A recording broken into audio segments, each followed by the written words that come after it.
starting with Clint Hester and Bristol Marunde, the first fight on Fuel. This one went 3 rounds.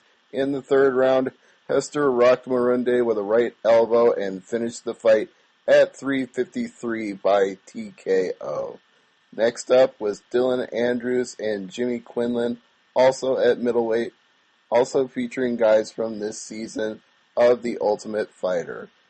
Andrews was known as the villain and showed it by his killer instinct. He rocked his opponent Quinlan and got the fight stopped at 3:22 of the very first round. Luke Burnett and Colin Hart fighting at middleweight, 2 more members of the Ultimate Fighter 17. The referee for this bout was Kim Winslow, and I expected Burnett to do well. He was the bigger man. He was the better striker, but Hart was pretty game. In fact, I'd say he did quite well in the second round. In the third round, he was doing well at the start, but then he was fading fast, and Burnett was able to effectively control for the rest of the round, and even sprawled to avoid takedowns by Hart, which were some of his best weapons. He got 2 29-28s and a 30-27. Josh Samon and Kevin Casey did not last longer than 2:17 of the second round.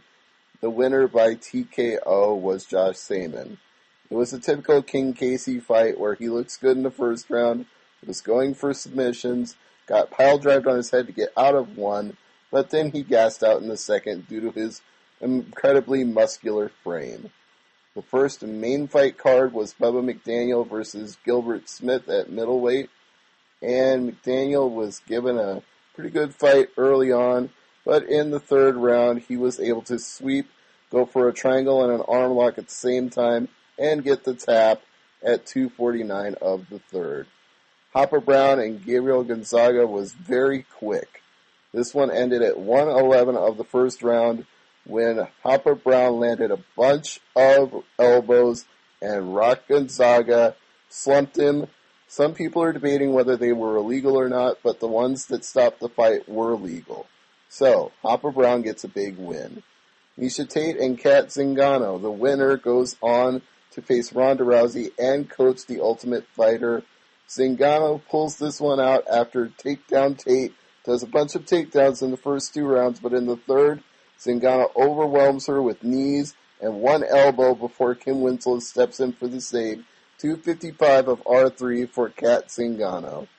The TUF 17 bonuses go to Gastelum for submission, best fight of the season, Andrews Burnett, and the KO of the season goes to Uriah Hall for kicking Adam Sella into unconscious.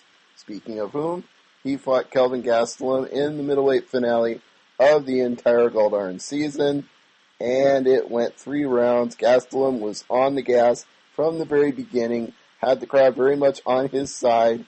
Hall was never able to get off any of his big strikes. He'd do a little bit of damage here and there, but Gastelum was able to get him down over and over and was doing pretty well on the feet as well. So it ended up being a split decision, 2 29-28, going the way of Gastelum. The main event went 4 rounds, Uriah Faber and Scott Jorgensen.